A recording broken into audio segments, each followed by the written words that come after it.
Guys, and welcome back to my channel. Thank you so much for tuning in to the MattnAri playlist where you see the world with Matt and I. So in this video, I want to speak about how Matt proposed and also sort of how we broke the news to our friends. So do stay tuned, hit the like and subscribe, and maybe you can watch this with your significant other for your Valentine's Day. I'm not sure. What I would assume the plan was for Matt to propose at something called Pupper Park. If you have lived in the UK or you've been to the UK, you would know what Pupper Park is. It's sort of a more, I guess, rock-based festival where you have different tribute bands that perform top hits by popular rock bands outdoors, sort of like your average festival. Personally, I love festivals. So he kind of discussed taking me to this festival outdoors, and I was definitely interested, but I kind of want to give you guys the tea on how I kind of figured out that that's where he wanted to propose and how it actually happened in the end. He did not end up proposing at Pupper Park, but it actually worked out better how he did it in the end. I think it was maybe a random Wednesday or Thursday, or I don't know what day it was, but Pupper Park was that weekend. So I had left Exeter, I took the train, and I meant to spend the weekend. Well, exams were done by that point, so I sort of meant to spend the week into the weekend with him, and I kind of suspected that that is when he was going to propose. So I did get my nails done, and I got, my hair touched up, and I definitely got an outfit for Pupper Park. So before I go into the outfit that I wore then, I kind of want to show you guys my current outfits. I do apologize for the sunlight, okay? I don't have a ring light. I'm working with the natural light. But yeah, so the outfit really isn't picking up too well in this light because it is white, as you can see.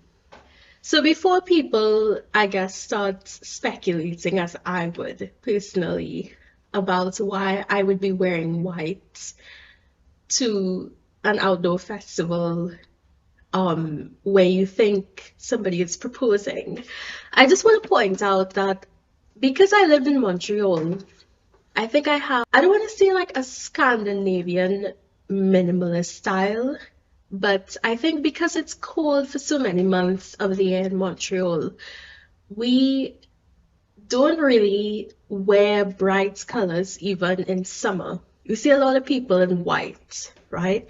You don't see fuchsia, you don't see yellow, you don't see green, you just see white. So I don't see an issue with that for summer. I think it looks beautiful, it looks very refreshing. So I went and got a matching top and skirt, a white one, right, ironically, to go to this festival. And in true festival style, festivals are supposed to be a bit more eccentric, a bit more artistic, kind of boho. You're going outside. Some people go with those flower wreaths and stuff around their hair. I didn't do all of that. I unfortunately don't really know too much about rock music and what those festivals entail.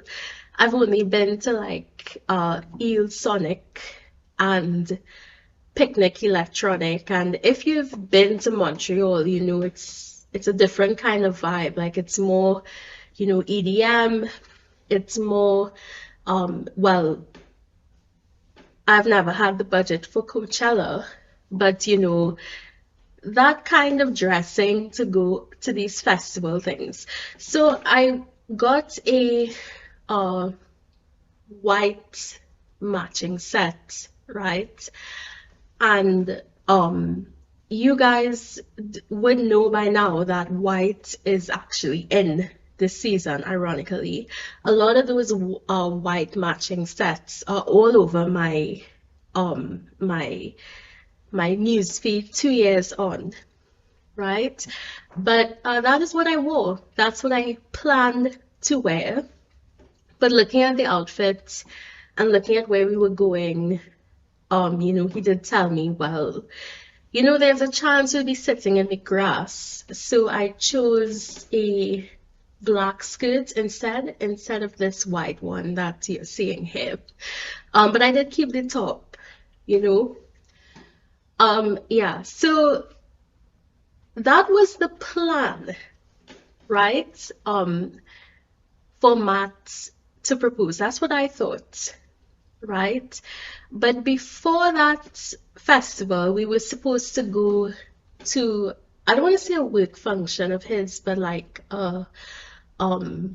you know, some friends from his business were getting together, having a barbecue type thing. So we were supposed to go there before we went to Pubber Park. Actually, it was the other way around. But we were supposed to be spending some time together, right? It was a week. I think I came up on the Thursday or the Friday, and then I left the week after, right? Basically. So this is important because unfortunately, due to my student visa, we didn't really have the time to actually move around to all of my friends and actually have like a proper introduction. We're still trying to sort that out.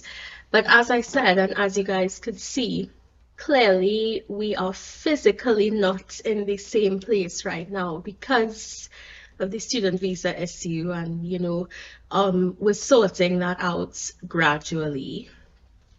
But I didn't really have time to introduce Matt to my UK friends because it was the end of the semester. Everybody had scattered, everybody went home. Some people left the country. It was just an unfortunate time to get engaged at that point.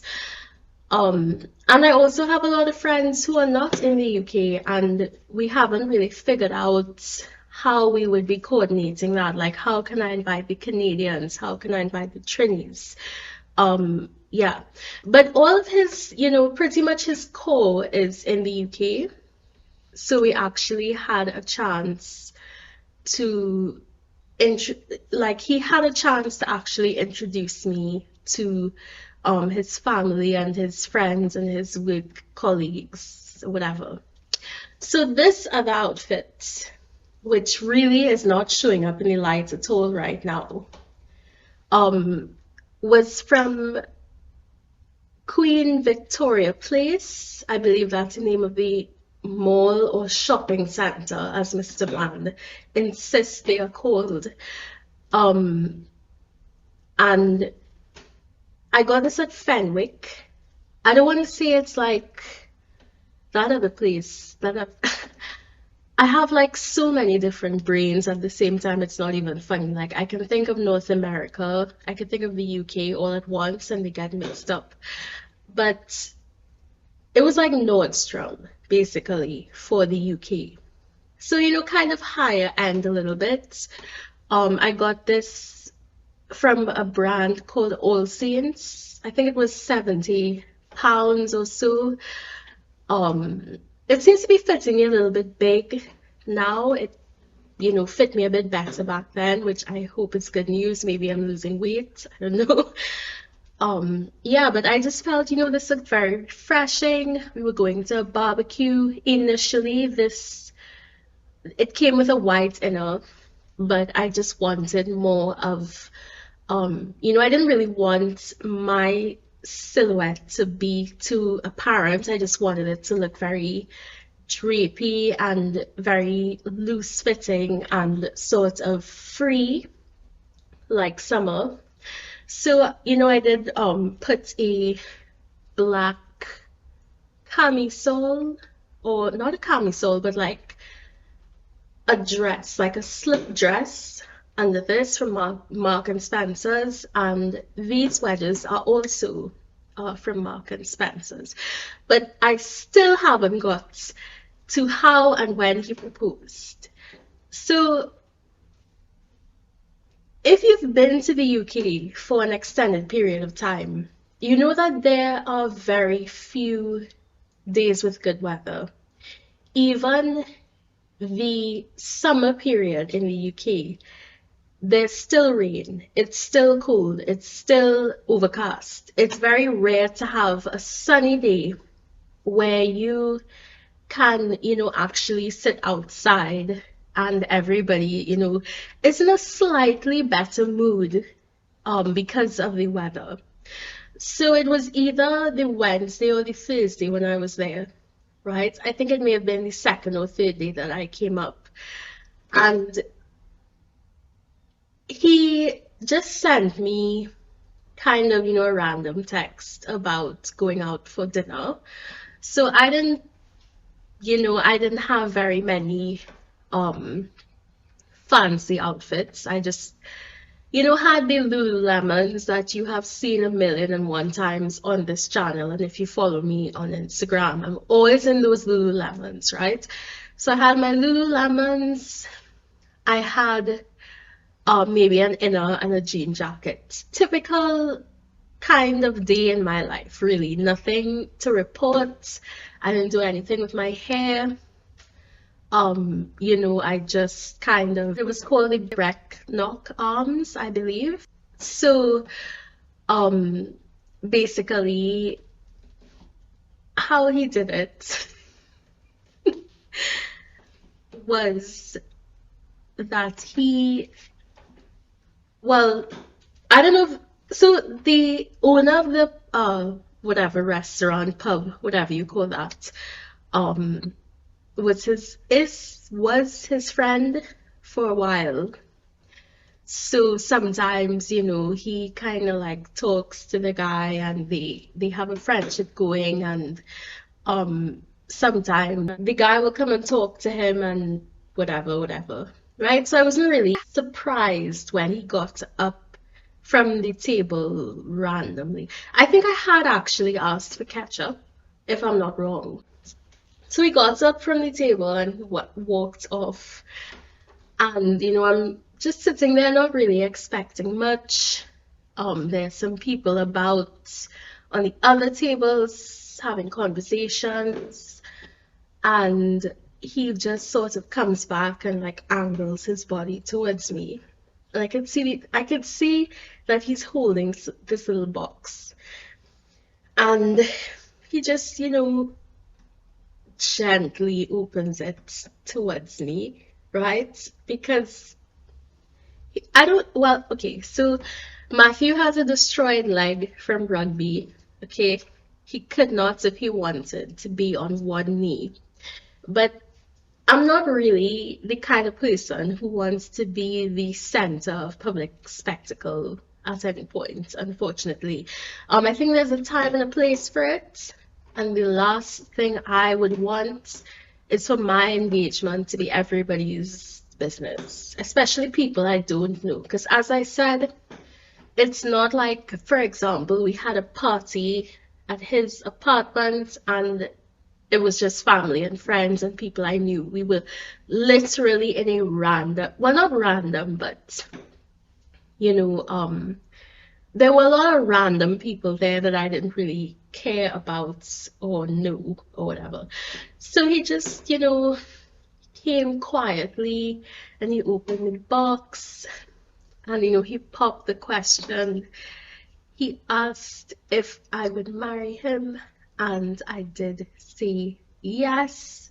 So eventually, people did kind of notice something was going on and they started looking over.